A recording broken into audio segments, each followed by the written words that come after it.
Não sei se o Thales quer falar alguma coisa. Boa noite, gurizada. Não preciso falar nada, não. Aqui estão nossos dois grandes ministrantes, o Guilherme e o Furtado, para nos falar um pouquinho sobre caracterização aqui nessa gravação da FDD UFSC. Manda bala, gurizada. E aí, gente? De novo, mas para vocês agora direitinho, eu sou o Guilherme, e complementando como as coisas, eu sou diretor de debates da Sociedade de Debates dos Estudantes do Ministério Público aqui de Porto Alegre, do Rio Grande do Sul, pertinho de vocês. Eu debato fazem uns 6, 7 meses por aí, não faz tanto tempo. Mas eu acredito que uma coisa que melhorou muito, duas coisas que melhoraram muito meu perfil de debatedor, foi uma delas é duplar com Furtado, e outra é realmente aprender a caracterizar. Vocês vão entender que a caracterização é uma coisa muito importante, principalmente para quem é iniciado. Ela te salva muitas vezes. É isso. Pode falar aí, Zeca. Igualmente, uma das melhores experiências na minha carreira assim, de debate foi duplar com o Gui. E descobrir como que a caracterização pode ajudar a gente. Eu também debato há pouco tempo, acabei de fazer um ano, mais ou menos, e eu debato pela USP Debate, um pouquinho mais longe de vocês que o Guilherme, mas espero que essa formação, apesar de um pouco específica, seja muito útil para vocês aprenderem em geral como que você pode, às vezes, salvar debates com algumas coisas. Então, que coisas são essas? A gente vai explicar já. Pode começar, Gui. Beleza, gente. Só um disclaimer, vocês vão ver eu e o Furtado a gente se chamando muito de Zeca, mas é um apelido mesmo, então não se assustem. O nome continua sendo Guilherme Matheus, tá, gente? Então, a formação é pare, pense e caracterize. É basicamente realmente isso, antes de pensar em qualquer argumento, antes de pensar em escaralhar a mesa com um monte de impactos e mostrar para eles que as coisas acontecem.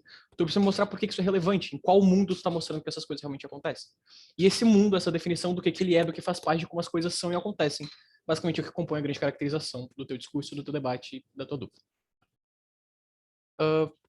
Então, a gente vai dividir isso daqui em 4 tópicos, na verdade 3, que é o que é essa caracterização, como isso pode me ajudar nos debates.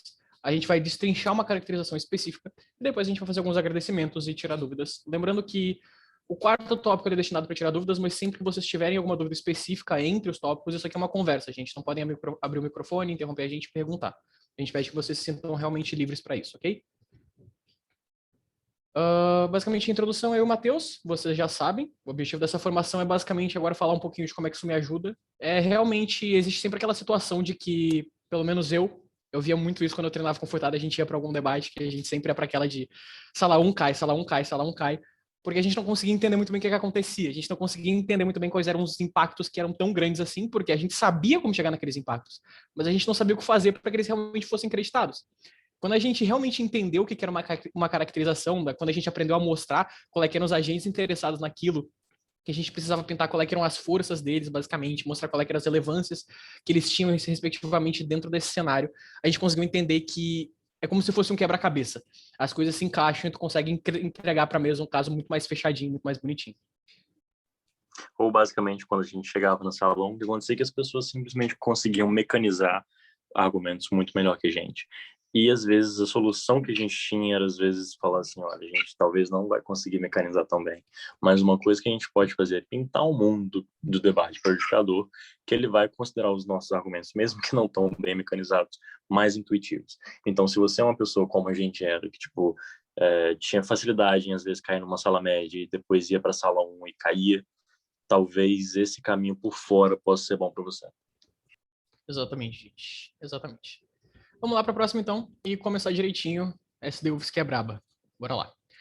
O que é a caracterização, gente? Então, eu já falei isso a terceira vez, é um hat trick, mas é para realmente ficar grudado na cabeça de vocês, que demorou muito tempo para ficar grudado na minha cabeça, e é algo muito importante.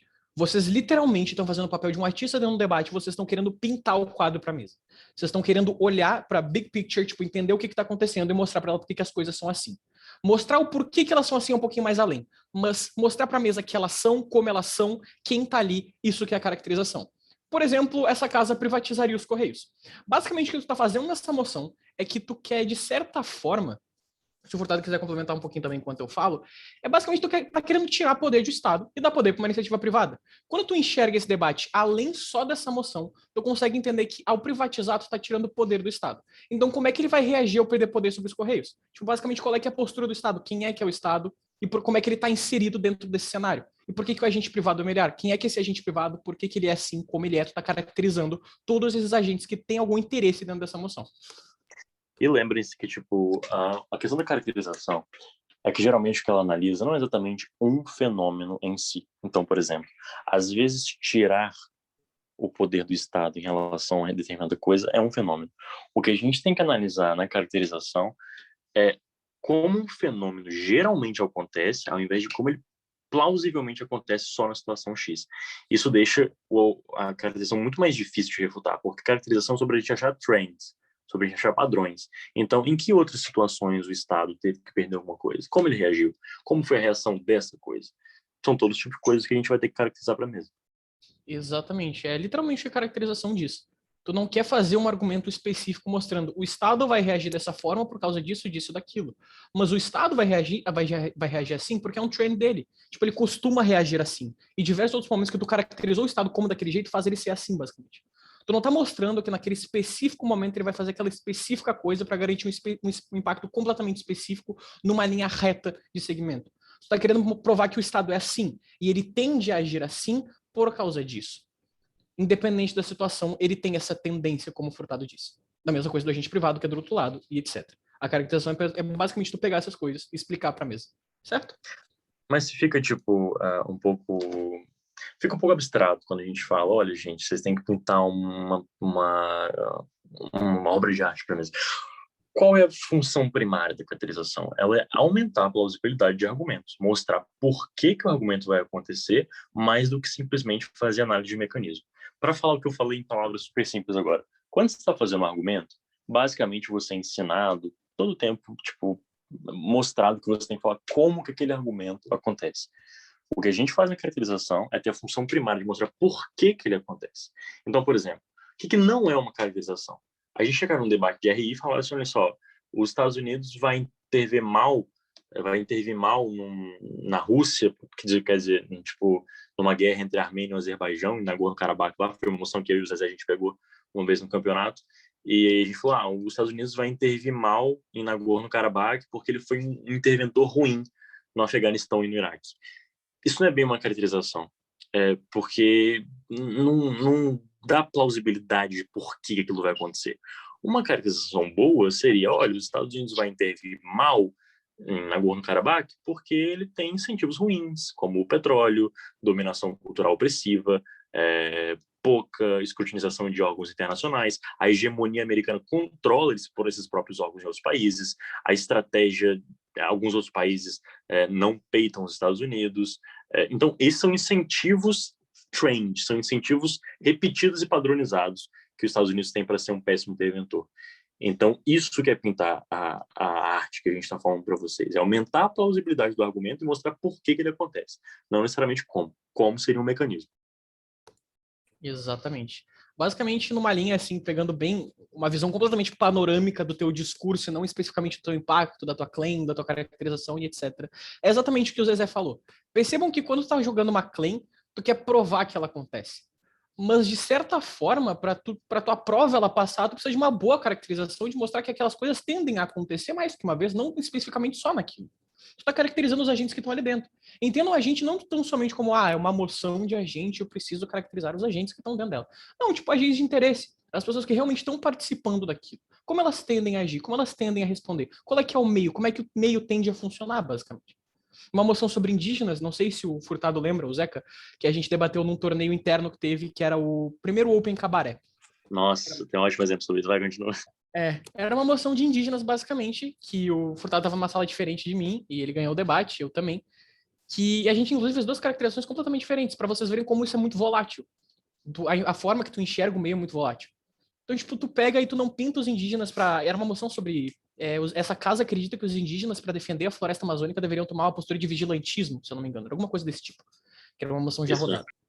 Então, tipo, eu não tô pintando necessariamente como naquele momento eles precisam agir, porque ali eles precisam defender, basicamente, eles querem defender, porque naquele momento específico a floresta amazônica está sendo ameaçada.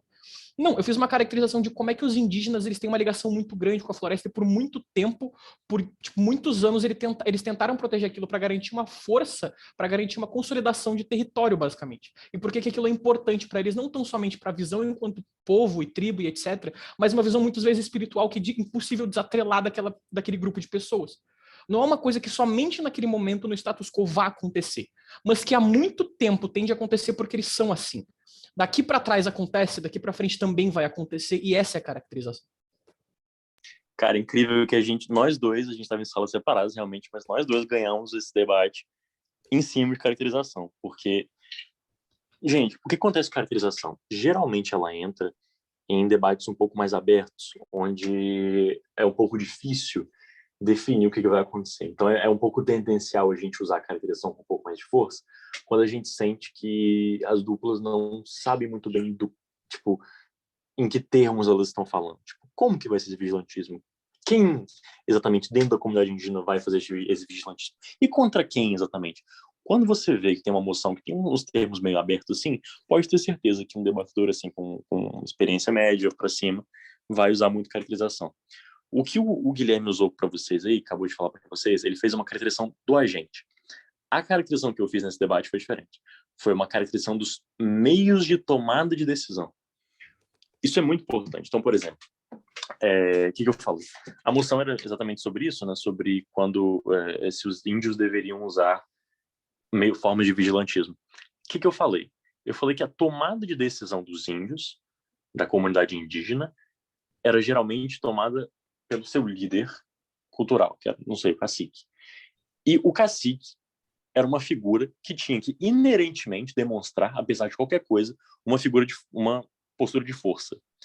Se o cacique aceita grilagem, se o cacique aceita desmatamento e não faz nada sobre isso, ele está falhando enquanto a pessoa que toma decisões. Se ele toma decisões e as pessoas da tribo aceitam em relação a uma característica de força, de apego a uma cultura indígena, que há 500 anos eles se apegam a isso, porque obviamente eles têm muito interesse, incentivo para ter isso, é muito plausível que exista uma justificativa aqui, se não pragmática, pelo menos principiológica, para a gente ter uma busca de uma atitude de vigilantismo. E tipo, também tem muito aquela vibe de, tá, mas Guilherme, Furtado, preciso sempre mostrar por que eles vão agir assim. Furtado me corrija se eu estiver errado, porque ele tem um pouco mais de experiência do que eu, mas tem muitas vezes também que tu pode caracterizar do porquê que eles não podem mais agir assim. Dentro dessa moção mesmo, tu pode mostrar como diversas atitudes das tribos indígenas de submissão a outros grupos que vêm invadindo a floresta, basicamente, resultou em danos. E por ter resultado em danos, essa mesma postura vai continuar resultando em mais e mais danos, e por isso eles não podem mais agir assim. Tu tem uma caracterização mostrando por que os danos advêm das formas que eles respondem às atitudes externas. Então eles não podem mais agir daquela forma perante as atitudes. Isso é uma caracterização de que os danos acontecem por causa de uma coisa. A tendência de os danos ocorrerem é resposta para uma forma de ação daquele grupo e etc. Se eles agirem de uma forma diferente, tende a ocorrer algo diferente também. Exatamente. Isso é uma forma, inclusive, uma ótima estratégia para você reduzir os seus ônus. Então, eu acho que existe uma tendência, às vezes, no circuito brasileiro, principalmente, a gente tem uma noção um pouco de, tipo assim, não jogou no pior cenário, tá fugindo de ônus, vamos falar isso para prejudicação e ver se a gente consegue derrubar a posição deles. Não, eu acho que, tipo assim, uma estratégia ótima para você reduzir os seus ônus de uma forma, tipo, realisticamente justa, é você fazer esse negócio de trajetória que o Guilherme falou. Então, por exemplo, a trajetória do status quo está piorando, piorando, piorando, e a gente precisa de uma coisa que não necessariamente dá um impacto positivo, mas evita um impacto negativo. Então, claro que é muito mais fácil você provar que alguma coisa evita um impacto negativo do que produz um impacto positivo. Então, às vezes, quando a gente está falando uma coisa, tipo, por exemplo, trajetória de status quo, o Guilherme acabou de falar para vocês, não, a gente está numa situação em que se as comunidades indígenas continuarem apresentando posições de submissão, eles vão perder o que é mais valioso para eles, que é a identidade cultural deles.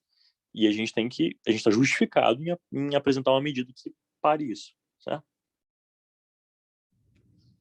Exatamente, gente. É basicamente isso que a gente conversou bastante sobre isso. Se vocês tiverem alguma dúvida, inclusive, por favor, mandem pelo chat, abrindo o microfone. E existem diversas formas de fazer uma caracterização. E uma recomendação que eu tenho muito, que é algo que eu e Furtado a gente viu, e para todas as pessoas que eu falo sobre caracterização, eu recomendo verem também, que ele até já sabe o que eu vou falar, que é a formação da Lúcia. É a Lucia, né? Lúcia. Furtado me corrija se estiver errado. Shakira. Isso aí.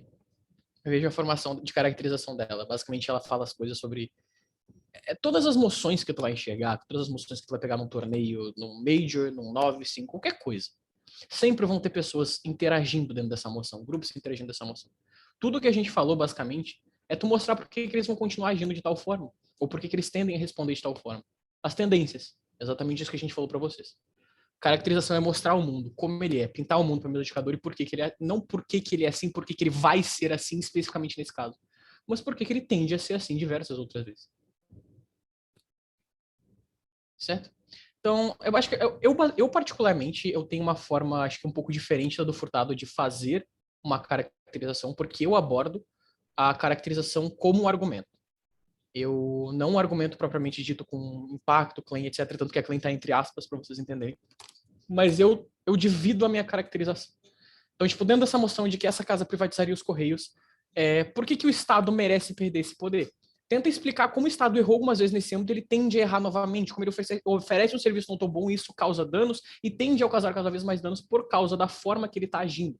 E também pode explicar quais são esses danos, basicamente, porque tu está querendo tirar o poder de um agente. Tu precisa me explicar de novo como ele tende a ser ruim, como a tendência dele é entregar um serviço ruim por coisas que inerentemente pertencem àquele cenário, àquele mundo, àquela caracterização.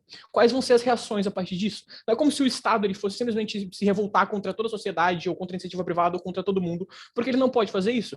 Por que ele não pode? Ele tende a não fazer isso por algum motivo. Qual é esse motivo? Quais são as coisas que ocasionam nesse grande evento, basicamente? Para que a gente tenda a acreditar que isso vai acontecer de novo, de novo, de novo, e que ele não vai se revoltar a partir do momento que ele perde esse poder. A gente precisa acreditar que a gente está tirando o poder de um agente. A gente não quer caracterizar esse agente como alguém poderoso. A gente quer caracterizar esse agente como alguém que não pode ou que tende a não fazer nada oneroso para o resto da sociedade. Porque se a gente mostrar que ele tende a não onerar o restante da sociedade enquanto Estado, tirando o poder dele, ele vai manter a mesma tendência, basicamente, se eu conseguir fazer uma caracterização satisfatória. Os subsídios que iam para os Correios vão ser destinados para outros lugares, basicamente, e é o suficiente, isso tu já entra para o argumento, tu consegue provar que tu consegue destinar essas coisas sem nenhum dano maior, porque tu conseguiu caracterizar para mim que ele não tende a responder essas coisas com, sei lá, tanta raiva e tanta força em cima dos outros agentes.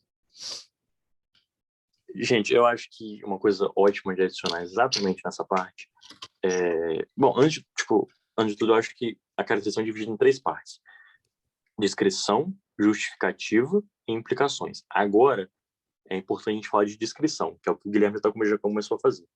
Nessa parte que ele falou, eu acho super importante denotar que a caracterização, quanto melhor ela é, mais nuance ela vai ter.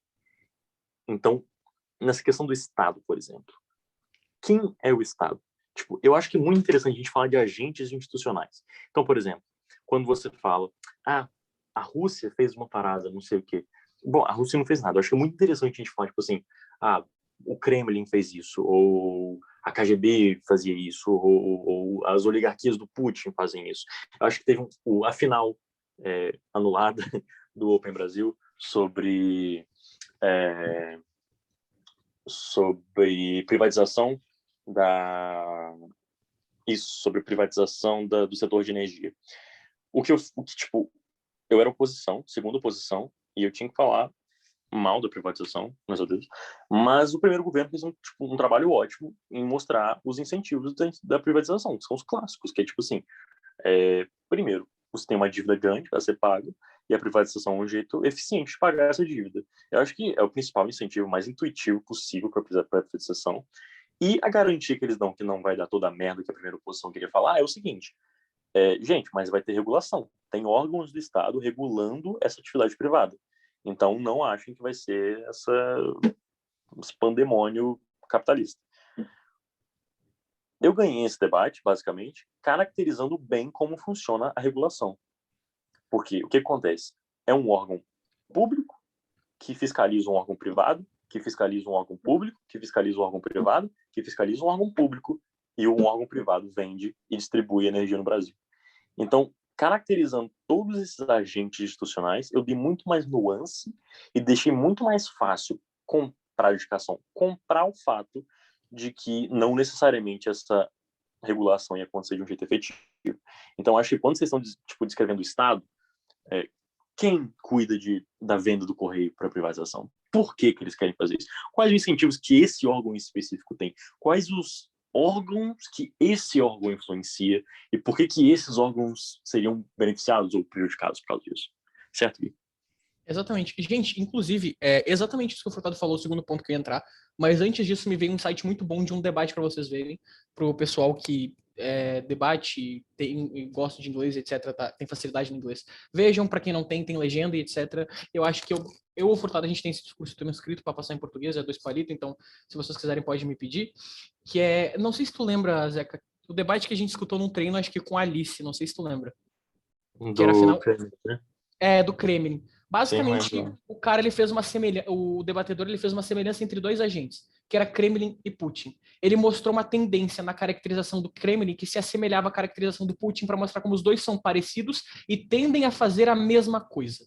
Ele fez duas caracterizações diferentes e uniu as duas com o mesmo ponto. Ele mostrou para a mesa como dois agentes completamente diferentes tendem a fazer a mesma coisa, e isso faz com que a gente consiga entender que algo que o Kremlin faria, o Putin também pode fazer, porque eles tendem a pensar, agir e fazer as coisas da mesma maneira. Basicamente, isso é muito legal de ser feito e o Furtado me lembrou disso. Segundo ponto, acho que entra também um pouquinho no que o Furtado falou, que basicamente dentro dessa moção específica, mas acredito que de qualquer outra moção que tu tá mexendo com dois grupos específicos, como esse Estado e meio privado, ou qualquer outra coisa que tu esteja mexendo com grupos, tipo aquela dos indígenas, que tu tá mexendo com pessoas que invadem a floresta, e as pessoas que respondem isso, que são especificamente os indígenas, tu também tá querendo passar o poder ou responsabilidade para outro agente, que nesse caso é o meio privado. E tu precisa mostrar para a mesa por que tu acha ou por que a iniciativa privada ela tende a administrar melhor os correios, não nesse caso específico, mas por tender a administrar melhores outras coisas. Como esse primeiro governo do debate do debate do Furtado também fez. Por que a administração privada ela tende a exaurir dívidas, por exemplo, tirar dívidas, pagar dívidas com mais facilidade, reerguer empresas estatais? Isso aconteceu com a CE aqui no Rio Grande do Sul, especificamente. Não sei se vocês chegaram a ver. Por que o meio privado ele tende a ter essa facilidade melhor? Por que ele tende a administrar melhor, não especificamente os Correios, mas já indo para esse lado, mas qualquer outra coisa que venha do Estado? Basicamente, tenta explicar uma lógica de eficiência do meio privado e como ele pode oferecer um serviço de melhor qualidade, porque ele tende já a fazer isso. E quais vão ser as reações a partir disso? O serviço vai melhorar? O serviço ele tende a melhorar porque o meio privado, por lógica, em todas as maneiras, ele segue uma premissa de eficiência. Sempre que o meio privado assume alguma coisa, ele vai tentar ser eficiente, ele vai tentar entregar com mais rapidez. Existe, por consequência, uma lógica de competitividade entre diversos meios que vão competir, o meio e o preço ele tende a diminuir quando isso acontece. Então, tipo, tu tem todo um novo cenário de tendências, de uma contextualização a partir do momento que esse poder ele é passado, que essa responsabilidade é passada. E tu já sabe na tua cabeça como essas coisas tendem a acontecer, como essas coisas acontecem em diversos outros cenários. Então, tu apresenta para a mesa como é que esses agentes são e por que a forma que eles são faz com que essas coisas aconteçam de novo, e de novo, e de novo. Não específico nesse caso. Eu acho que, tipo, essa é a área perfeita para você, por exemplo, usar coisas como oratória.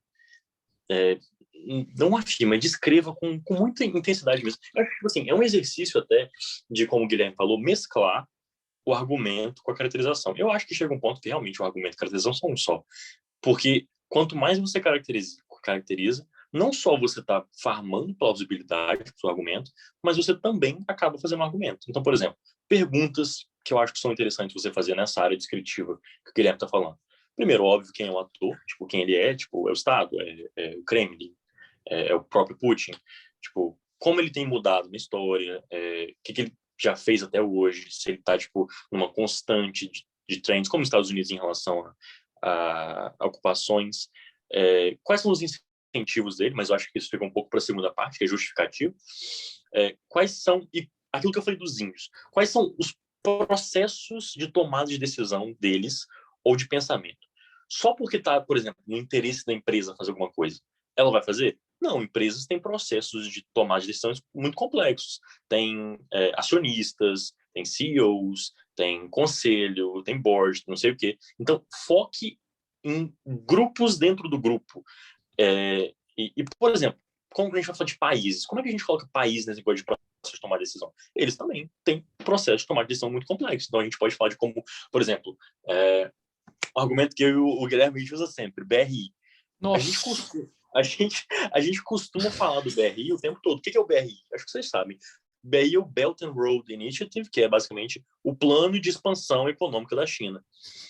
como que a gente costumava no comecinho a falar do BRI, quando a gente, tipo assim, só sabia, gente, a China está expandindo, e isso é bom quando a gente está em governo e ruim quando a gente está em oposição, e ela está expandindo porque ela tem esse plano pragmático e super econômico. Não, a gente pode falar que a China não é só pragmaticamente e economicamente dedicada ao BRI, mas tem uma ala sectarista dentro da China que considera o BRI e a sobreposição à hegemonia econômica dos Estados Unidos, na verdade, uma ação moral por causa de anos de humilhação ocidental.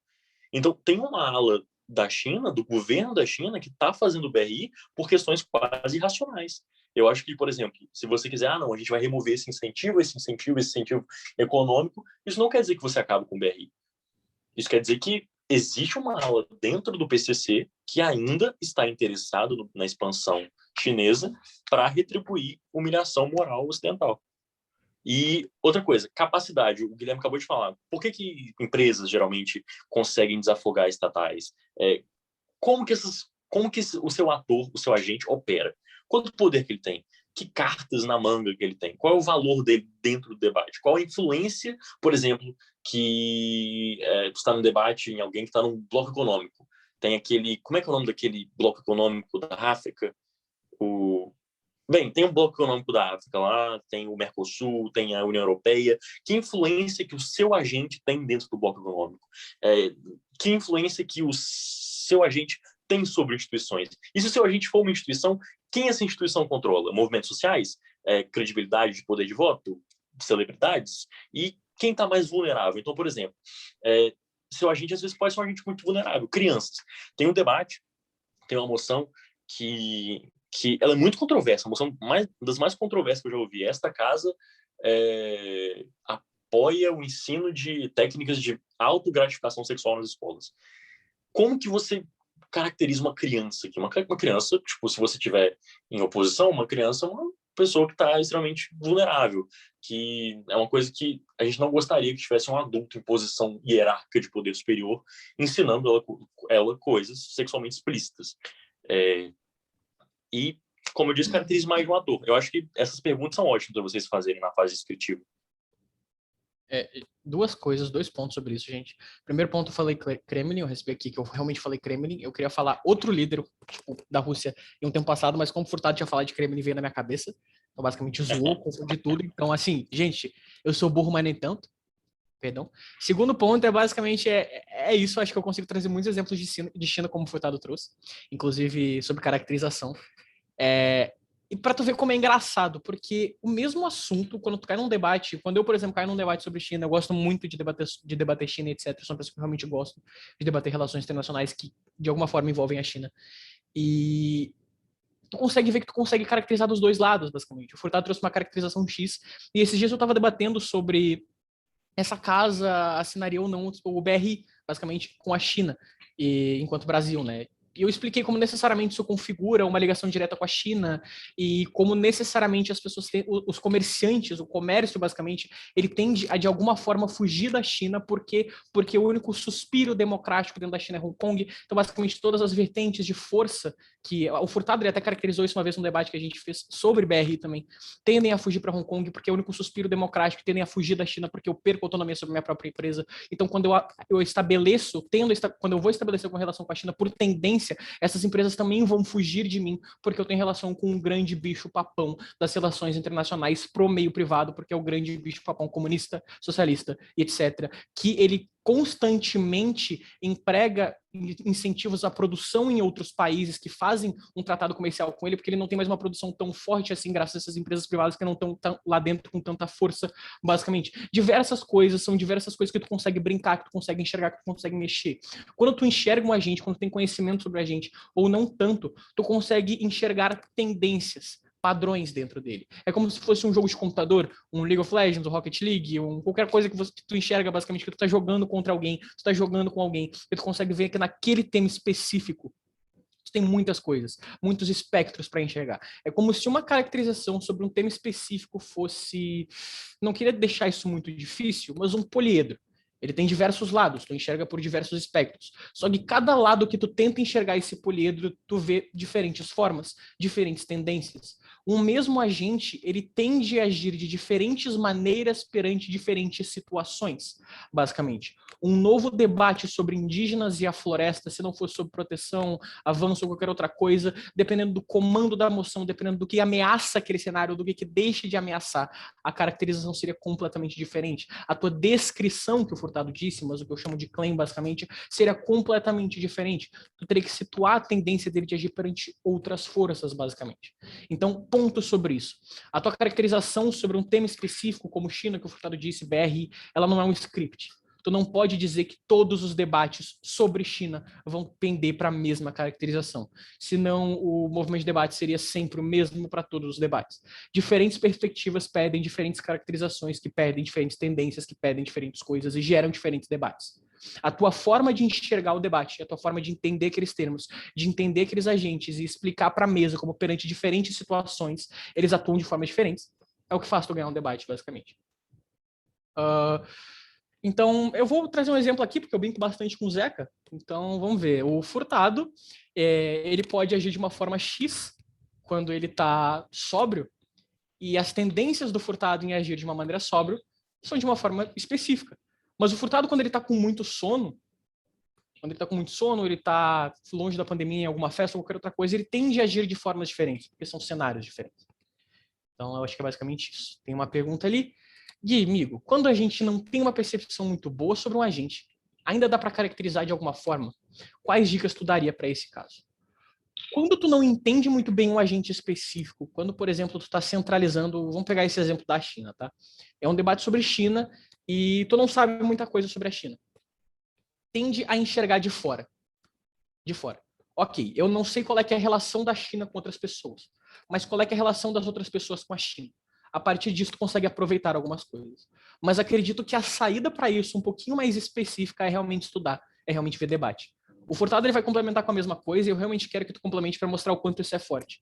Mas eu e o Furtado, a gente realmente começou a debater bem quando a gente começou a transcrever discursos, quando a gente começou a ver mais debate, quando a gente começou a estudar, quando a gente sentou e disse, não, vamos ler mais livro, vamos ver mais vídeo e etc.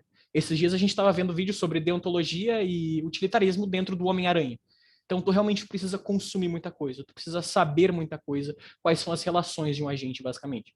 Porque se tu tá debatendo sobre Nagorno-Karabakh, por exemplo, que é uma região lá em Azerbaijão e Armênia, e que tem um movimento separatista lá dentro por questão de religião e etc., se tu não sabe quais são as tendências do grupo que tá lá dentro, não adianta tu tentar enxergar para fora, porque é algo muito específico, algo muito fechado.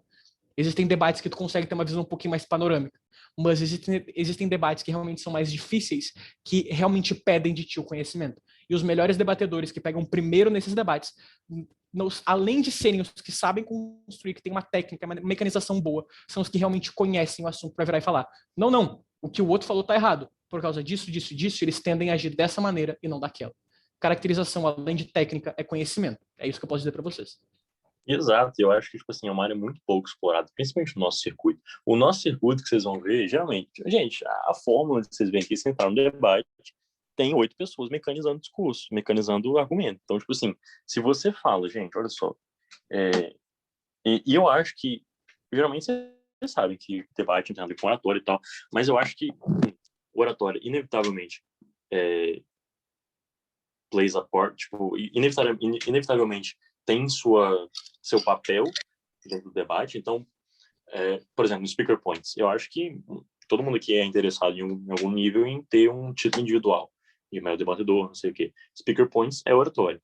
Então, e outra, caracterização é muito oratória. Então, por exemplo, quando a gente está definindo uma moção muito famosa, que é esta casa, enquanto país ocupado, não colaboraria com seus ocupantes. Se você caracteriza o seu ocupante como um ente que está ali ajudando você a construir suas instituições, ajudando você a investir nas suas infraestruturas, ajudando você a fazer não sei o quê, talvez seja mais intuitivo que você possa colaborar com ele. Se você não se importa em fazer essas caracterizações e você só vai no sentido de mecanizar o seu argumento, não, eu vou ajudar porque assim eu vou ter um pouco mais de rapport, vou ter um pouco mais de investimento dele, não sei o quê. fica um pouco diferente. A mecanização não é tão influente quanto a caracterização, porque a caracterização acaba por provar uma plausibilidade na própria mecanização. Então, o que é mais importante, mais inteligente é você mesclar os dois. E estejam atentos. É uma prática pouco feita no Brasil. Então, quanto mais vocês fizerem, mais as chances de, claro, se vocês forem super transparentes sobre a estratégia de vocês, mais chances de vocês acabarem tirando uma carta trunfo e ganhando o debate. Então, podem usar a oratória aqui, pode usar palavras tendenciais, fazer analogia, porque ajuda muito com o speaker points. E aí, tipo, quando que eu paro? Quando que eu vou da minha caracterização para minha mecanização? Eu acho que, tipo assim, você tem que pensar, alguém vai contestar essa caracterização? Se você achar tendência alguém conteste a sua caracterização, beleza, caracteriza mais. Se ninguém for contestar a sua caracterização, por exemplo, está num debate que você, por exemplo, esta casa obrigaria todos os acusados de homicídio a se defenderem com defensoria pública. Tipo, acho que ninguém contesta muito a caracterização de que acusados de homicídio, em geral, são pessoas que deveriam estar no mesmo nível de paridade por causa do júri e tal. E, na verdade, o argumento de igualdade de defesa, na verdade, se prejudica com a defesa privada, né? Para a grande maioria, acaba indo para o público mesmo. Mas, como pouca gente contestaria isso, eu acho que é uma coisa que você só deveria caracterizar muito, quando de caracterizar muito, eu digo caracterizar mais de 1 minuto do seu discurso, se o seu caso depender disso. Eu acho que um caso tipo, que fala de unidade de tratamento dentro do sistema de justiça depende um pouco da caracterização de como essas pessoas geralmente são hipossuficientes, são membros de comunidades carentes, não sei o quê. Então, eu acho muito importante a gente fazer essas diferenciações. Olha, meu caso depende disso? Se depende, caracterizo muito. Alguém vai contestar isso? Se vai contestar, é mais difícil para essas pessoas acabarem refutando você. Exatamente, gente. Acho que essa parte que o Furtado entra no próximo ponto, que é basicamente a tua análise. Aqui a gente já está saindo um pouquinho mais da tua caracterização, a gente ainda está nela, mas a gente está conectando para o debate. Tu já explicou que o Estado errou outras vezes, tu já explicou que o Estado tende a errar, isso não precisa de prova, a gente tem exemplos basicamente para mostrar essa tendência. Mas como esses danos são feitos, é uma má administração que gera um déficit geral, a administração de subsídios é ruim, por que qual o caminho de o Estado é ruim para isso causar danos que falta ser percorrido para chegar no teu caso? Eu interpreto a caracterização como um argumento, mas vocês vão ver que ao longo do discurso ela realmente não é um argumento. Eu interpreto assim porque eu acho mais fácil de dividir na minha folha. O Furtado deu uma forma diferente de dividir para vocês. E o que vocês precisam fazer é entender uma maneira que fica mais fácil de digerir. Da tua caracterização, que é o Estado é ruim e ele tende a ser ruim, e mais para frente, nesse cenário específico, causará danos, falta um caminho a ser percorrido, que é uma corda, por exemplo, para atar os dois lados, atar as duas pontas, mostrar como é que elas se conectam. Quando tu tá debatendo, por mais que realmente a caracterização ela seja muito importante, ela seja um ponto, um divisor de águas, por exemplo, na minha trajetória no debate competitivo, tu não tá debatendo para a tua caracterização.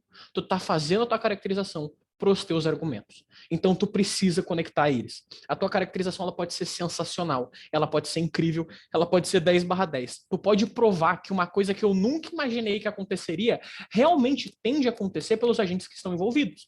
Mas se tu não me mostrar como é que isso chega no teu argumento e como é que isso faz sentido no teu debate, de nada valeu tu fazer aquela caracterização, porque, novamente, ela não é um argumento que a mesa vai contar para vencer o debate. Entende? Então, sempre falta um caminho para ser percorrido. Sempre falta um caminho para apresentar um pouco mais de como é que eu chego até lá, basicamente. Se na caracterização dos indígenas, por exemplo, eu mostrei para vocês, no meu caso, depois o Furtado pode falar do dele e explicar um pouquinho mais. Se eu mostrei que os indígenas eles tendem a administrar não, mas para interpretar a floresta como realmente algo completamente animista, algo que realmente faz parte da vivência deles e por muito tempo eles tentaram tentaram proteger à custa de qualquer coisa, porque aquilo representa não tão somente um lar ou uma legítima defesa, mas a sua própria vida, onde eles criaram os seus familiares, enfim, os sucessores das tribos, etc., onde realmente consolidou tudo aquilo, e eles tendem a cada vez mais proteger aquilo, porque aquilo é a identidade deles, que constantemente é ameaçada. Por que, a partir desse ponto, isso faz com que eles precisem se revoltar, ou se defender, ou serem vigilantes nesse cenário específico? Tu tá basicamente pegando um cenário completamente abrangente e eu provei para vocês, ok? Eles agem dessa forma. E agora, sabendo que eles agem dessa forma, por que que eles vão agir especificamente aqui e responder dessa outra maneira? Basicamente pegar pontos atrelados, mostrar qual é que é a conexão entre o teu argumento e a contextualização. Eles tendem a agir de forma X, mas por que que no meu cenário específico é essa forma X e não a forma Y, uma forma Z? Qual é que é a semelhança entre os dois? Porque são dois pontos distintos. A corda que tu quer atar é a semelhança, para mostrar que o teu argumento é uma coisa nova, é uma perna diferente, mas ele é semelhante. Ele também faz parte daquela big picture que tu apresentou para a mesa do indicador. Olha só, os indígenas eles tendem a proteger essa área porque faz parte da vida deles, eles protegem sobre qualquer situação e ser vigilante é uma forma de proteger. Por isso que nesse cenário eles precisam ser vigilantes, porque eles querem continuar protegendo, isso traz diversos outros ganhos e daí tu discorre o teu caso bonitinho, show de bola. Mas tu fez eles terem semelhança, tu fez eles parecerem, tu fez eles correrem pelo mesmo caminho, basicamente. Pois é, o Gui falou que a gente acabou dando meio diferente, mas Gui, acho que a gente tem o mesmo esquema, você só dá uns nomes diferentes. Então, por exemplo, o que eu falei que no começo era definição, justificativa e implicações, até agora no Gui foi claim, que é a mesma coisa que definição, análise, que é a mesma coisa que justificativa. Então, basicamente, o que a gente tem que fazer, tipo, nessa segunda parte, é mostrar quais são as justificativas ou a análise que você dá para a sua caracterização funcionar. Então, por exemplo, num debate que você está falando sobre democracias em países em desenvolvimento, quais são as justificativas para democracias serem fracas em países, em nações em desenvolvimento? Sei lá, elites têm muito controle, sempre acabam forçando um bypass nas instituições. Então, por exemplo, as pessoas tendem a não dar muita força para instituições democráticas num país em desenvolvimento, porque as elites sempre conseguem mexer nela. Então, a gente tem outras questões como guerras civis, tensões étnicas de raça ou de classe que foram perpetuadas por essas próprias instituições. Por exemplo, você pode fazer uma caracterização sobre a polícia do Rio de Janeiro, porque a Polícia Militar do Rio de Janeiro nasceu literalmente como um mecanismo para não haver tortura exagerada por parte dos donos de escravo na época do período escravagista do Brasil. Então, nasceu a Polícia Militar para levar esses escravos para um lugar para eles serem açoitados com mais delicadeza, digamos assim. Então, por exemplo, as próprias instituições do Brasil perpetuaram coisas que eram antidemocráticas. Então, a gente tem uma sociedade também, outra justificativa. A gente tem uma sociedade neoliberal que está atrasando o autodesenvolvimento independente de países, com uma cultura de dependência. Então, a gente tem instituições que sempre deixam um país em desenvolvimento dependente de outros países. O Brasil, hoje em dia, depende da economia de outros países de uma forma muito forte. Então, isso atrasou a nossa cultura de autodesenvolvimento. A gente tem pouco acesso à educação, que é outra justificativa. Então, quanto mais justificativos você for dando, mais análise você der por que da sua caracterização ser real, mais ela está safra. Então, dê razões para a sua caracterização ser real. E, se possível, dê várias de uma vez. Então, por exemplo, você está num debate e fala assim mesmo, um justificativo de democracia ser fraca no Brasil. Elites, tensões étnicas, instituições neoliberais, acesso à educação, pronto. Você vai fazendo isso um atrás do outro. É muito mais plausível que o juiz vai achar, caraca, a gente realmente tem muitos incentivos para isso ser real. Então, dê várias razões. Ou seja, tente pensar em razões estruturais, não razões pontuais, razões estruturais mesmo. Tipo, o que faz parte da estrutura de uma democracia de um país em desenvolvimento que impede ele da democracia dele ser forte?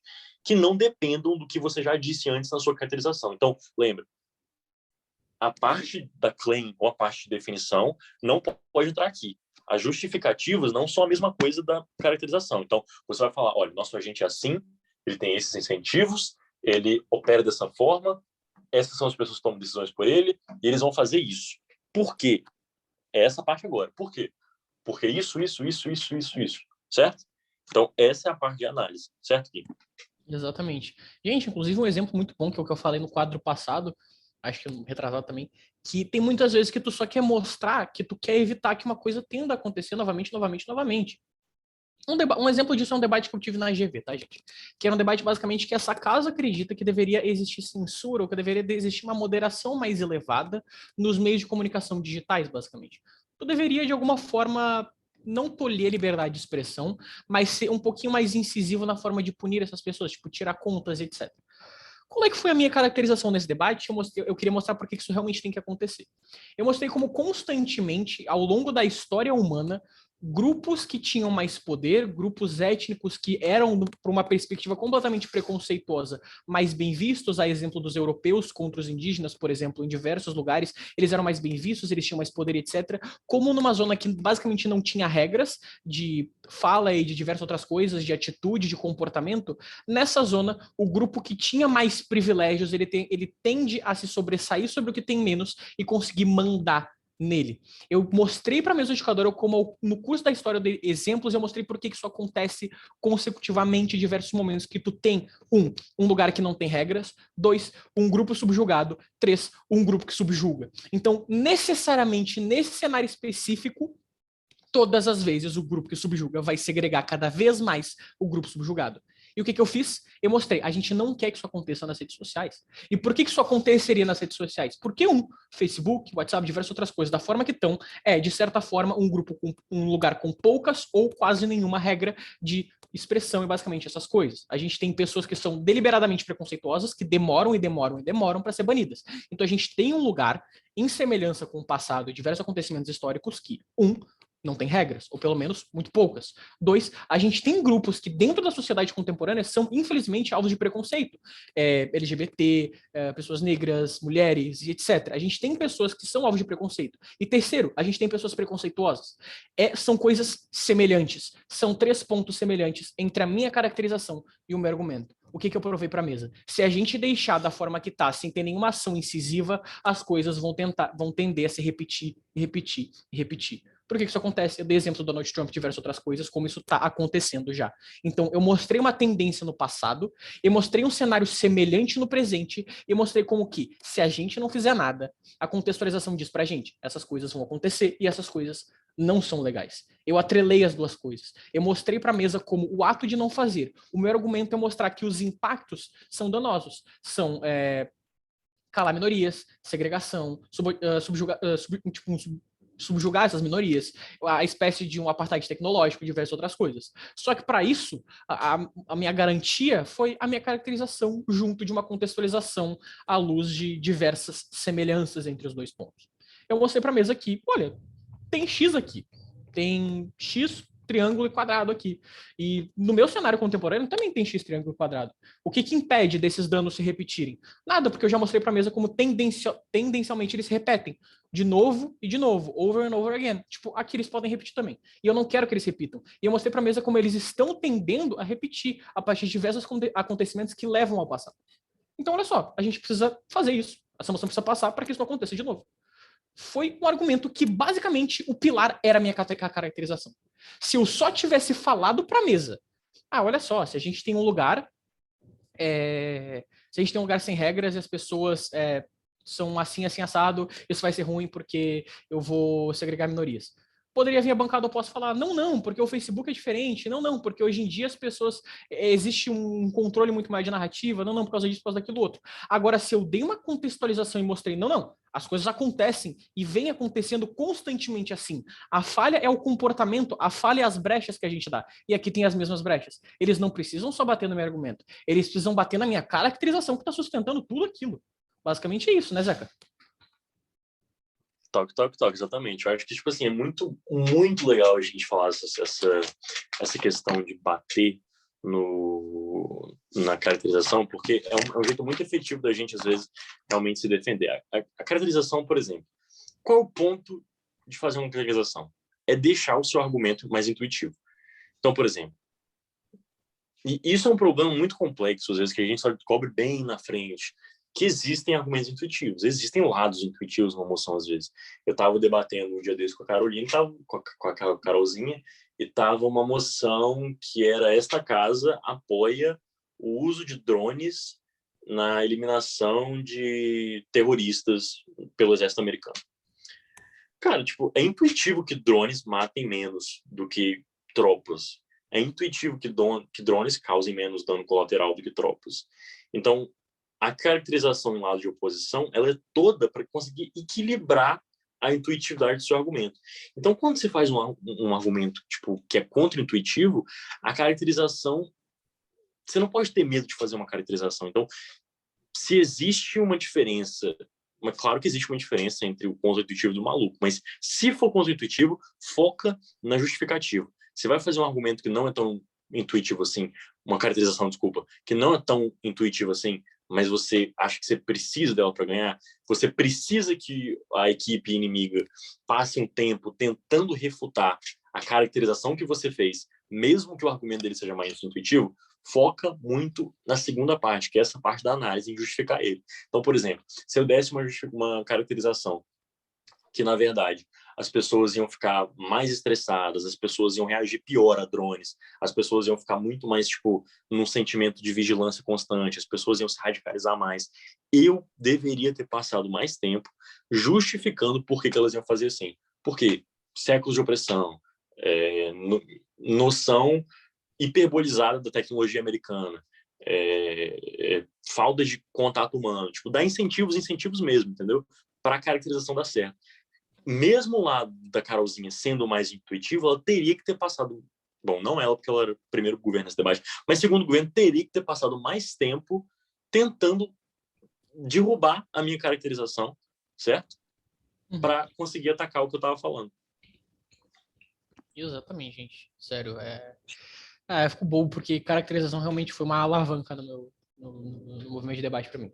Tipo, hoje em dia eu sou um debatedor mediano, assim, tipo, melhorei bastante porque, porra, eu aprendi a caracterizar. Eu aprendi a começar meu discurso com 1 minuto, 1 minuto e meio, falando, não, as coisas, elas são assim. Tipo, elas acontecem assim, basicamente. Agora a gente vai para a próxima parte, que é disputa, basicamente. Porque sempre vai existir a possibilidade de eu estar contra o Zeca ou o Zeca estar contra mim. E, porra, a gente morreu estudando caracterização. Mas eu posso falar primeiro e ter uma caracterização boa. O Furtado pode falar primeiro e também ter uma caracterização boa. Existe a possibilidade do teu adversário, da pessoa que está do outro lado, ter caracterizado o mundo parecido com o teu, mas dizendo e mostrando que os agentes agiriam e costumam agir de formas diferentes que tu falou, ou que tu viria a falar de uma forma muito competente. O que a gente faz? Tipo, meu Deus, o que eu faço? Where do I go? A caracterização ela precisa ter, tipo, ela precisa ser provada em uma análise mais para frente, como eu falei para vocês. Ela precisa ter essa conexão. E além disso, ela também, inerentemente, ela precisa ser uma tendência. Tipo, por isso que eu falo que é tal como um argumento, que também pode ser refutado.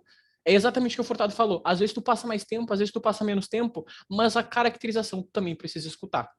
Olha só, no debate da GV que eu dei exemplo para vocês, eu fiz uma caracterização muito rápida, porque eu lembro que nesse dia eu estava fazendo Iron. E se as pessoas elas não tivessem focado no meu argumento, mas elas tivessem focado na minha caracterização, me provando basicamente, não mesmo. Perceba como o Guilherme trouxe exemplos muito longe do que a gente vive hoje em dia.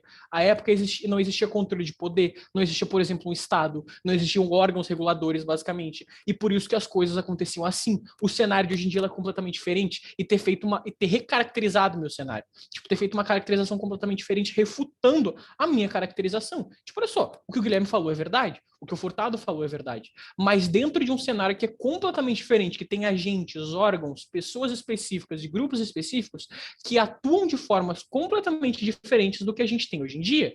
Então, as coisas elas são diferentes. Mas e aí, tá? A caracterização ela foi realmente boa e é difícil achar furos. Tipo, realmente foi boa. Tá, o que eu vou fazer?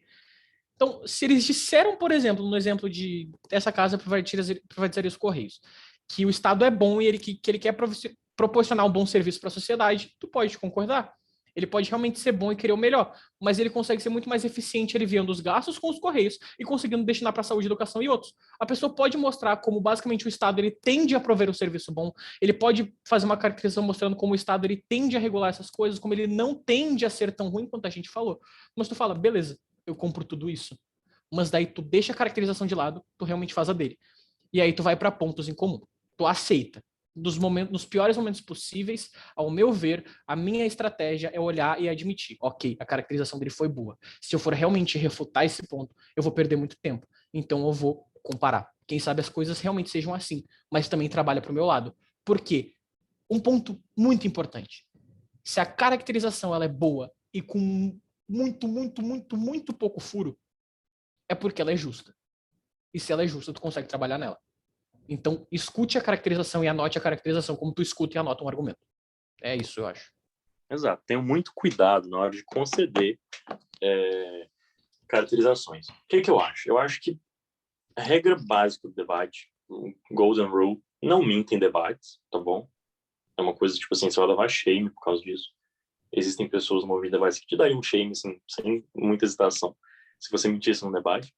Não façam o que a gente chama de espantalho, não, tipo, mintam sobre o argumento das outras partes em relação ao que eles falaram. Então, por exemplo, não, essa caracterização aí vai levar a tal coisa que você sabe que não vai levar. Mas, dito isso, eu acho que a gente não precisa conceder coisas que nós, pessoalmente, consideramos verdade. Parece contraditório, eu sei, mas eu quero dizer o seguinte, por exemplo, vamos supor que alguém te deu uma caracterização super intuitiva, uma caracterização que você acha que pode estar certo, Guilherme, vou te falar.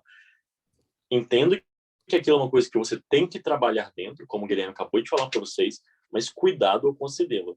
Não torne, regra geral, o mundo pintado pelos outros times, o seu mundo. Eu acho muito interessante a gente trabalhar numa meta, não numa meta, de uma forma tipo, olha, o nosso mundo é assim, no comparativo, mesmo no cenário que eles pintaram, tal coisa acontece. Eu acho que quando um time oposto dá uma boa caracterização, a nossa melhor estratégia é ir pelo mesmo que, ou even if. É aquele famoso argumento, tipo, olha, mesmo no melhor cenário deles, não sei o quê. Então, é o seguinte, eu acho que, vamos lá, vamos supor que a gente está nessa encruzilhada aí que o Zezé colocou pra gente. Que a gente está na situação de, a gente deu uma caracterização, veio o time oposto, deu uma caracterização que a gente acha que é intuitiva, que a gente está sentindo que a educação vai pegar, não sei o quê, não sei o quê, não sei o quê. Eu acho que é interessante a gente falar assim, mesa, nós somos a única casa do debate que vai mostrar para vocês o comparativo exatamente como ele é. No nosso mundo, tal coisa acontece. Tal coisa acontece, tal coisa acontece, tal coisa acontece. As justificativas que eu dou para isso são que eles têm tais incentivos. Eles são isso, isso, isso, isso. E isso me posiciona no debate da seguinte forma. Agora, o que eles trazem para vocês é que tal coisa vai acontecer. Mesmo no cenário em que isso aconteça, então eu acho que vale a pena você tirar o tempo para trabalhar no seu mundo caracterizado e depois trabalhar no mundo caracterizado deles.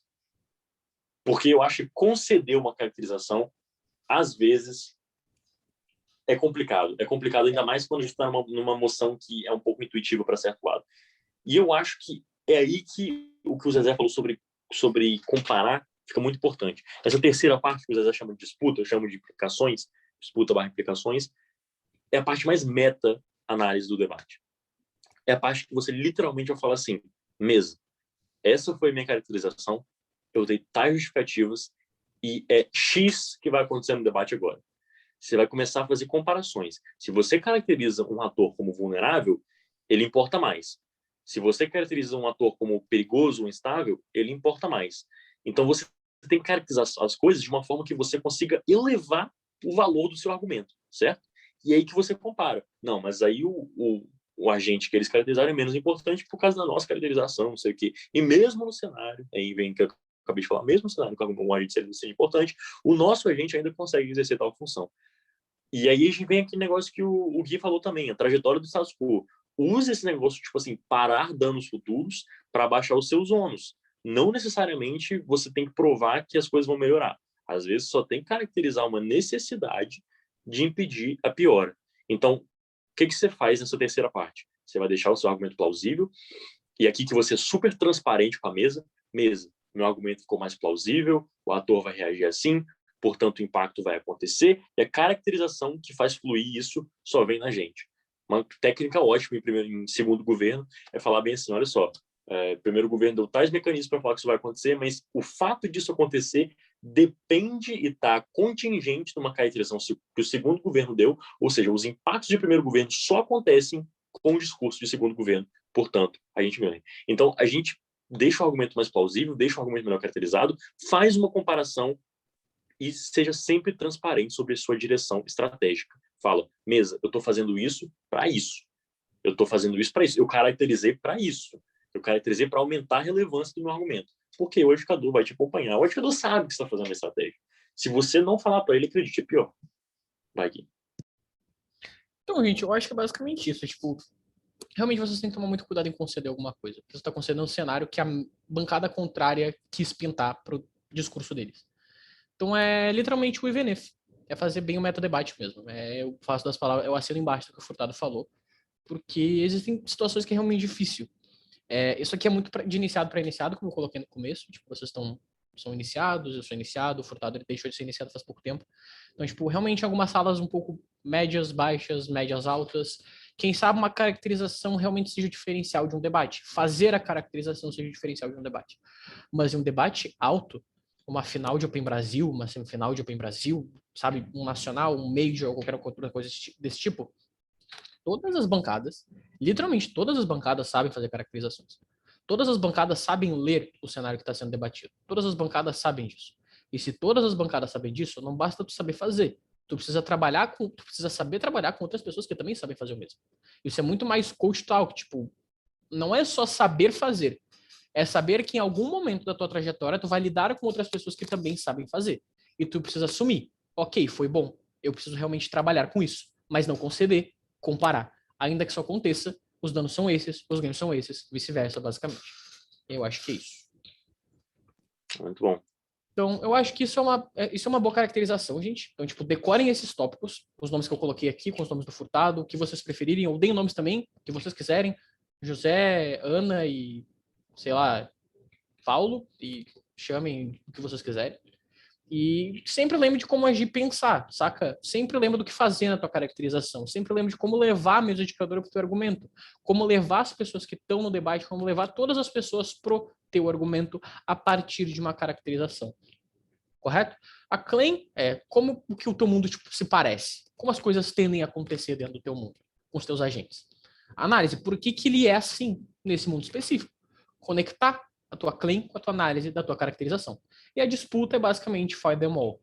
Veja o que é melhor. Se alguém fez uma boa caracterização, se alguém fez uma caracterização, mas ela tem alguns déficits, então, tipo, tu pode trabalhar nisso. Acho que é isso, né, Zeca? É isso, eu acho que, tipo assim, eu acho que uma estratégia boa para vocês usarem, para vocês treinarem, aliás, é vocês irem em treinos e fazerem assim, só caracterização. O primeiro argumento de vocês em treinos, eu não sugiro que vocês façam isso logo em campeonatos ou em debates na moral, não, mas, tipo assim, em treinos, façam o primeiro argumento de vocês inteiro em caracterização. Então, por exemplo, o seu primeiro ponto é como que é o agente, o justificativo para isso e o que isso faz para você no debate. Depois, traz impactos que decorrem dessa caracterização. Então, por exemplo, tipo, eu acho que uma noção sobre esta casa prefere uma visão pessimista da democracia em comparativo como é que é o nome daquela palavra, Zé? Em detrimento? Em detrimento de uma visão otimista. Então, basicamente, tipo assim, se você for governo, tu caracteriza coisas boas. Tu fala, olha só, uma pessoa que é pessimista com a democracia, ela vai ser mais estratégica, ela vai desconfiar de políticos, você não vai ser enganado, você sabe que a democracia não resolve tudo sozinha, então você vai ter mais confiança e vai dar mais buy-in, endorsement para movimento de ativismo. Então, fale coisas que vão acontecer. E depois dê a garantia para eles e depois mostre o que eles fazem no debate.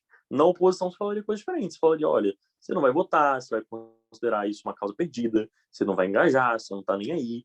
Quais são os incentivos para isso? O que isso faz no debate? Entendeu? Então, sempre vão fazer isso e depois vocês falam. Agora está caracterizado quais os impactos disso. Qual o impacto de alguém não votar? Qual o impacto de alguém achar que política é uma causa perdida? Para de engajar com movimentos sociais, porque eles acham que, tipo assim, tudo tá lá em cima na política mesmo, então foda-se. Tipo, eu acho que existe uma grande tendência da gente separar muito o argumento. É o que o Zé falou no começo. Argumento e caracterização, eles acabam ficando juntos. Existe uma tendência da gente separar a caracterização, fazer bem assim, ó. Assim que a galera faz a caracterização no começo. Assim, mesa, caracterização. Tan. Vou trazer 2 pontos para vocês do meu discurso. Parece que, tipo assim, eles já passaram da fase, entendeu? Eles querem tirar isso do caminho deles e aí, beleza, agora eu vou começar meu discurso de verdade. O resto, tomara que vocês considerem na educação, porque eu mesmo não garanti nada. Mas eu acho que, tipo assim, o que eu acho muito importante você fazer é fazer mais ou menos um argumento barra acreditação no começo, depois falar dos impactos, mas sempre ser muito transparente com o juiz. O que a sua acreditação faz em cada ponto. Você tá lá no meio do impacto do seu segundo ponto, fala assim, isso aqui é mais importante por causa da caracterização que eu dei lá em cima. Caracterização é uma coisa que você tem que estar lembrando o juiz o tempo todo. Porque às vezes, cara, eu tenho certeza que alguém aqui já ganhou um debate com caracterização sem saber. Eu tenho certeza que alguém aqui já julgou um debate, deu primeiro para alguém por causa da caracterização, sem saber que foi por causa da caracterização. Quanto mais você deixa explícito, mais a chance de que o juiz, ou sei lá, os wings, pelo menos, roll the share e considerem que você fez uma caracterização efetiva. Exatamente. Gente, lembrando que se vocês tiverem alguma dúvida, podem mandar no chat, tá? Ou abrir o microfone como vocês quiserem. Isso aqui é uma conversa para vocês. Isso aqui eu gosto muito, que é como e aonde isso pode me ajudar. Tipo, ok, vocês já conseguiram entender, pipipi, popopó, Guilherme Furtado, né? Porque eu não sabia que a gente usava o mesmo slide. Então, tipo, entendendo ali como Guilherme e Furtado, já consegui entender o que é uma caracterização, mas como ela vai fazer ganhar debates que eu sempre tomo quarto lugar. Gente, isso é uma coisa muito engraçada. Porque eu percebi que a caracterização, ela podia me ajudar quando eu apanhei pro Fata no Ruro. Não sei se o Zeca vai lembrar disso, mas o Ruro eu acho que é o maior feito que o Furtado a gente tem enquanto dupla, que era basicamente, puxando um pouquinho de sardinha pra gente, que era basicamente um campeonato com, sei lá, essas 300 salas do circuito africano, que levava título, tipo, mundial, porque tinha todos os países lá. E a gente tava muito hypado, debatendo, e a gente tava indo bem. Até que por algum milagre do destino, a gente chegou na sala 1. E na sala 1, algumas pessoas que devem conhecer, tipo, um amigo do, tipo, ele faz bastante parte do movimento brasileiro. Ele é do movimento português, né? O Fata chegou e tava lá, ele bonitão na nossa sala. No primeiro debate, ele tava de primeiro governo, a gente de segundo governo. Ele basicamente fez uma caracterização impecável em primeiras bancadas, e a gente tinha que debater aquela caracterização dele. A gente não tinha como fugir daquilo. Ele era primeiro governo, a gente era segundo governo. Como é que ele ganhou nas primeiras bancadas e como é que vocês podem ganhar dando esse exemplo? Ele conseguiu abranger tudo. Literalmente tudo. Ele mostrou, tá, os grupos mais importantes de interesse dentro dessa moção são esses. Por que são esses? Por causa disso. Como é que eles tendem a agir? Assim. Onde é que a gente está debatendo? Aqui. Onde é que eles estão situados dentro desse cenário? Aqui. Pronto, acabou. O argumento dele gerava em torno disso. Ele era a primeira bancada. A primeira e a segunda oposição podiam disputar aquilo, mas ele já tinha matado a gente do segundo governo.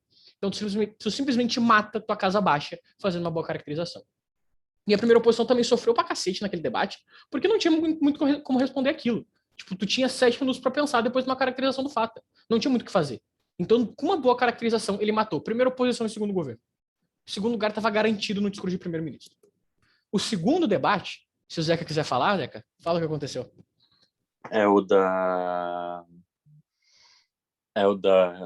queer não sei o que lá, da igreja? Queer Theology, aham. Certo, esse foi o contrário. Gente, porque isso é muito importante. O Fantástico, assim, ele caracterizou muito bem, mas é uma linha muito tênue entre o framing e a caracterização. Eu acho que se eu fosse diferenciar framing de caracterização, é o seguinte: o framing é como se você pegasse um drone, fosse voando lá para cima do debate, visse o debate muito de alto e falasse, ó, os pontos bons estão aqui, aqui, aqui.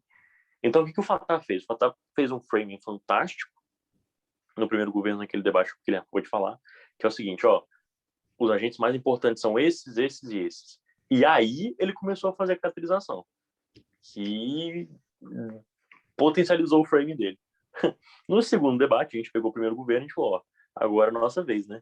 Agora Agora é a gente. Não. Agora é a gente.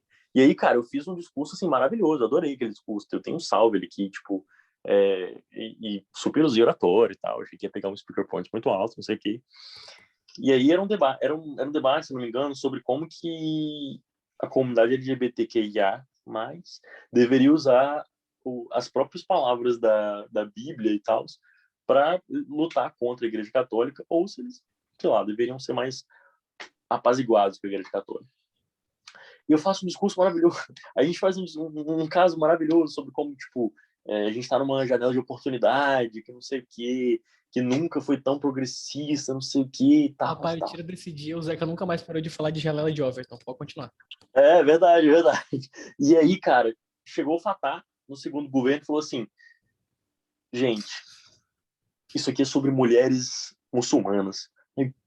Desculpa, é sobre LGBTs muçulmanos. Que aí ele começou a fazer toda uma caracterização sobre como, tipo assim, os mais vulneráveis estavam lá, o mais importante estava lá, e como, tipo assim, as reações eram muito mais potentes lá e não sei o quê. Então, basicamente, isso que é uma caracterização, sabe? Você acaba, tipo, pegando um agente, descrevendo ele a nível detalhado, para que o educador sinta que é mais importante o que você está falando do que o resto das duplas. E o Fatah fez isso maravilhosamente. Além de outframe a gente, ele também deu uma auto-caracterização da gente. Então. É exatamente isso que o Furtado falou. Tipo, existe a linha tênue entre frame e caracterização, mas eles andam juntos, gente. Os dois andou juntos. Inclusive, nesse exemplo que o Furtado deu, ele pegou um agente completamente diferente, que era os LGBTs muçulmanos. E ele disse que eles eram os mais vulneráveis. Só que como é que ele fez isso? Com a caracterização. Ele mostrou por que a tendência é que todas as ações que forem tomadas respaldam muito mais nesse grupo. E por isso que esse grupo é mais vulnerável. Porque a contextualização que ele deu, a tendência, as coisas acontecem de tal forma que respaldam muito mais e vão continuar respondendo muito mais ali. E ele ganhou o debate assim. Então, 2 pontos. Primeiras bancadas, se tu faz, parabéns. Segundo lugar, no mínimo. Extensões difíceis. Cara, se tu tem uma extensão difícil, tu quer rodar o mesmo caso, se tu fizer uma caracterização diferente, teu caso vai parecer diferente. E eu botei 2 duas vezes ali, gente. Desculpa, eu sou boomer.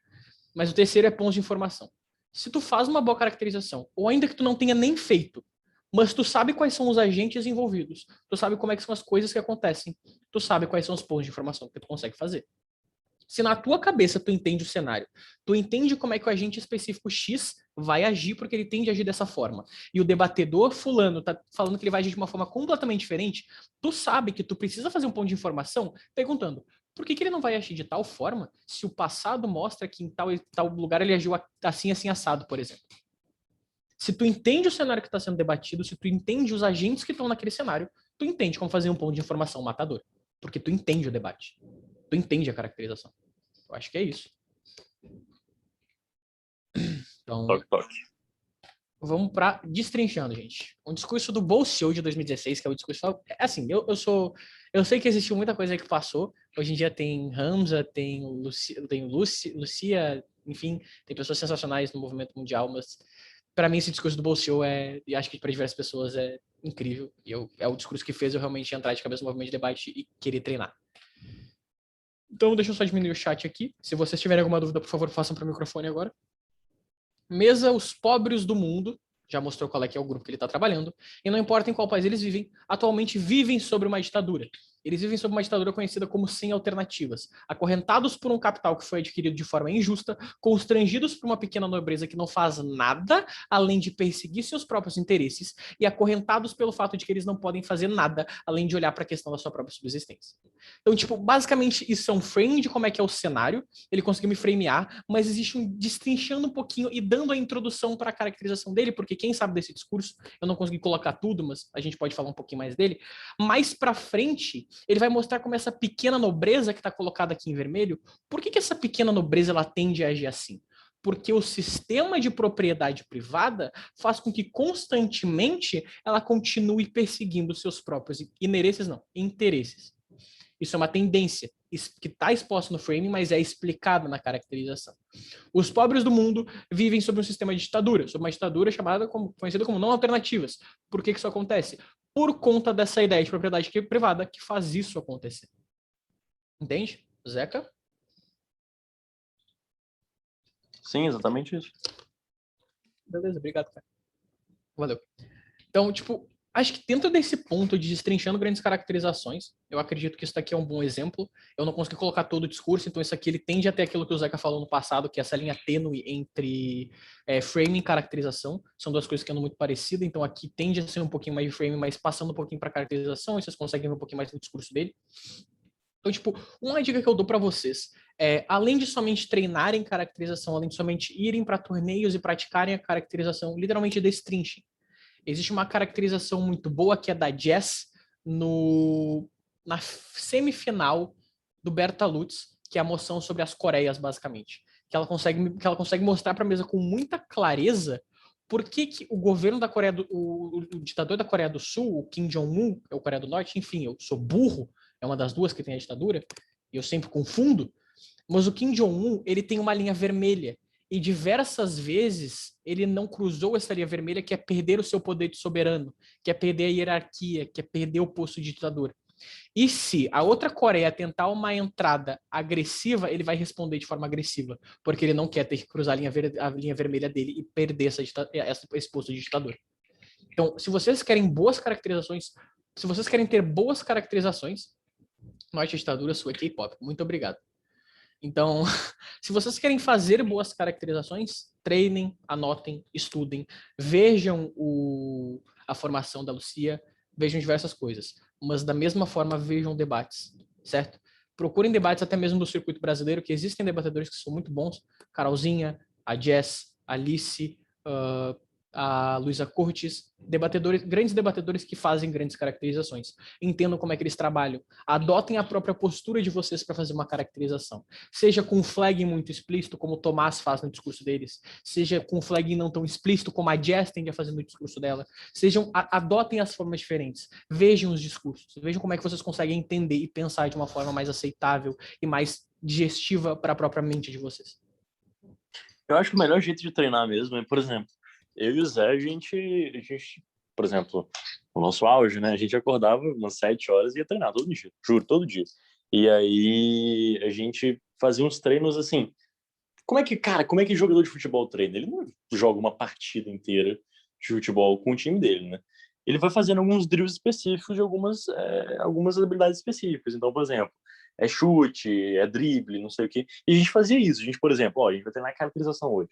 E a gente pegava uma moção, tirava só para falar, olha, quem é esse gente? O que ele faz? A gente ia treinar refutação.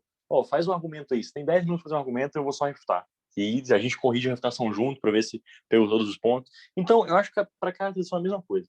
Pega uma moção, senta você, sua dupla, não sei o quê, fala, cara, 15 minutos pra gente pensar em cada transição desse negócio. Quem é o agente? O que ele faz? Qual forma de tomar de decisão? Quem influencia na tomada de decisão?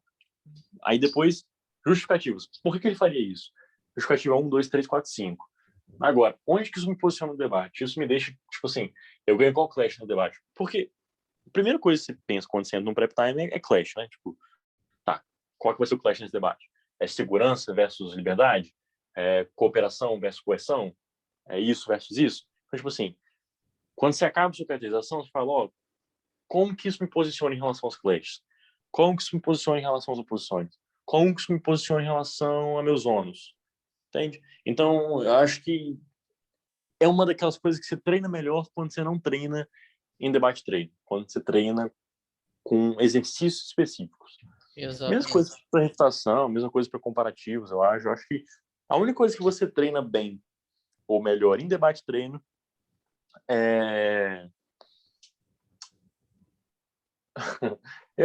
desculpa, refutação. Acho que refutação direta, assim, você treina melhor em debate treino, porque você tá vendo argumentos feitos ali ao vivo na hora, né? E você tem que pensar rápido, então eu acho que é bom treinar em debate treino. Mas o resto, eu acho que é tudo melhor treinar em drill, assim, exercício individual mesmo. Exatamente. Tipo o jogador de basquete que treina explosão, ele não vai treinar explosão em jogo, ele vai treinar explosão para Exato. usar em um jogo. Exatamente. Tu chega no debate, no campeonato, sabendo caracterizar. Tu não vai treinar caracterização no debate de torneio, ou até mesmo no debate treino, porque tu tá debatendo com pessoas. Então, tipo, tu aprende a fazer treinando uma drill, ou, tipo, uma explosão, alguma coisa assim. Tu melhora ela, tu, tipo, aprende a fazer melhor e colocar em debates diferentes, etc. Aí tu aprende em debates treino, torneios, etc. Certo? Então, acho que é isso, gente. Agora é agradecimentos. Eu acredito que, tipo, eu queria agradecer primeiro a UFSC, Santa Catarina, né? Vocês são muito bravos por aceitarem a proposta, por realmente abraçarem isso e deixarem a gente ensinar para os calouros de vocês e mais para frente deixar no YouTube. É realmente muito legal ter essa oportunidade. Acho que eu falo por mim e pelo Zezé depois, mas depois eu abro espaço para ele. Eu, particularmente, queria agradecer também a minha sociedade de debates, a que realmente me abraçou desde o começo. É uma sociedade muito pequena, que ainda é muito desconhecida. Então, realmente me abraçou desde o começo. A SDP, que também me abraçou depois de um tempo. O GDO, que foi quem me adotou. Eu vou fazer um agradecimento que o Furtado vai repetir, a pessoa tá aí, mas é também para a Carolzinha, a famosa Carolina Morim, né? Que realmente pegou a gente e ensinou tudo que a gente sabe. E a gente agradece muito por poder passar isso para outras pessoas, etc. Braba. Quer agradecer aí, Zeca? Alguém ou não? A USP, FDV, nada? Adeus. Adeus. Meu Deus! Obrigado. Obrigado, Augusto. Obrigado, FDV. Não sei. Muito obrigado a todos. Obrigado pela UFC, pelo convite. Obrigado ao Zequinho pelo convite também. E obrigado aos presentes pela paciência e pela atenção. Muito obrigado. É isso, gente. Muito obrigado. É nóis. Parar de A gente compartilhar. que agradece, gurizada. Ai. Muito bom, gente. Muito bom. Porra, tô chocado, cara. Foi